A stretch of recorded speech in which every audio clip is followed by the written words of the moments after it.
In an examination, 53% of the candidates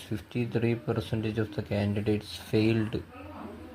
53% candidates failed in science, and 48% പേര് മാത്സിന് failed in maths. If 40% failed in both, what percentage passed in both subjects? എക്സാമിനേഷനിൽ 53% candidates സയൻസിൽ ഫെയിലായി, 48% മാത്സിന് ഫെയിലായി.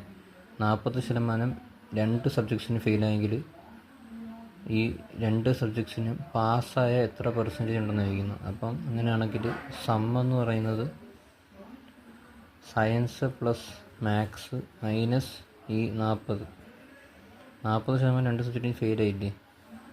അപ്പം പാസ്സായ സയൻസിൽ മാത്സിന് ഫെയിലായി, സയൻസിൽ ഫെയിലായത് 53, മാത്സിന് ഫെയിലായത് 48 minus രണ്ട് സബ്ജക്ട്സിന് ഫെയിലായവരുടെ അതിൽ നിന്ന് ഉള്ള ഇത് കുറയ്ക്കുമ്പം പാസ് ചെയ്തവരുടെ പെർസെൻറ്റേജ് കിട്ടും. അതായത് 53, 8, 9, 11, 101 40 കുറച്ചാൽ 61.